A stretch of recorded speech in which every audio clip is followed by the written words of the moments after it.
Everything began in a garden bathed in divine perfection.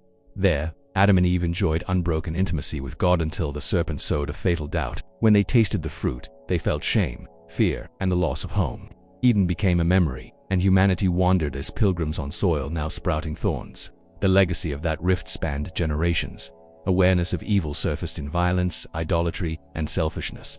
Yet even in darkness, God did not remain silent. He called Abraham and promised that through him all families of the earth will be blessed. Centuries later at the burning bush, he chose Moses to deliver the law in words that would shape the rights, duties, and character of a covenant people. The law, however, exposed both sin and the impotence of human effort to remove it. In Israel, priests offered lambs, goats, and doves, sprinkling blood on the altar as a reminder of sin's cost. But each sacrifice had to be repeated, a foreshadowing of something whose definitive power would arrive only when God himself came to meet us. While the temple smoldered with ritual smoke, prophets arose, bold voices denouncing injustice and announcing hope. Isaiah spoke of a suffering servant pierced for our transgressions. Jeremiah wept over Jerusalem's ruin and promised a new covenant written on human hearts. Micah declared that from Bethlehem would come a humble king. Haggai urged the people to rebuild the temple, foreshadowing God's full dwelling among humanity. Then came the boldest moment of divine love. The eternal Word, Lord of all creation, laid aside his glory to dwell among us.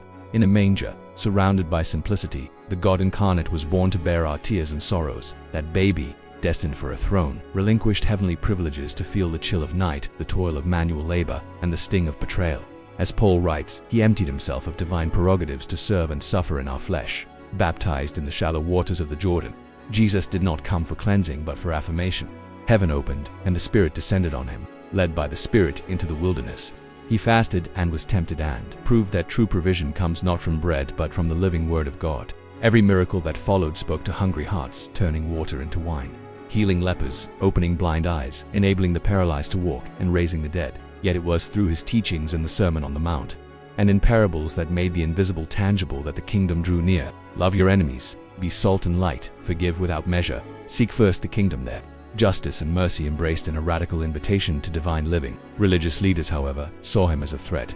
The temple seethed with outrage when Jesus overturned the money changers' tables, reminding everyone that God inhabits not gold and marble but an upright heart. Each theological and political clash brought him closer to the timber of the cross that would consummate the greatest act of service and love. On the night of Passover, as he shared bread and wine, Jesus anticipated the core of his mission. His body given, his blood poured out for the remission of sins. Betrayed with a kiss and arrested under false charges, he endured the crown of thorns, the scourge, and the way of the cross. Hung between two criminals, he uttered words of forgiveness and comfort. Father, forgive them. Into your hands I commit my spirit. It is finished.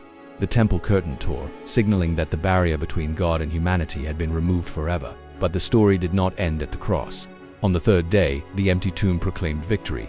Death could not hold him. He appeared in glorified bodies, visible, touchable, even hungry for bread, demonstrating that his sacrifice had power to bring eternal life. Each appearance in the garden, on the road to Emmaus, by the Sea of Galilee confirmed that relentless love had conquered the grave. Since then, the message has spread to the ends of the earth.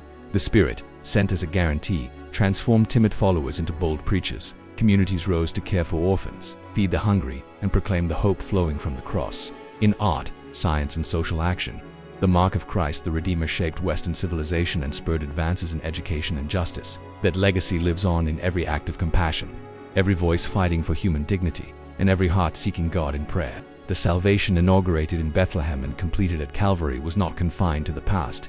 It is a living flame inviting us to be salt and light, to heal wounds, and to proclaim reconciliation to those still walking in darkness.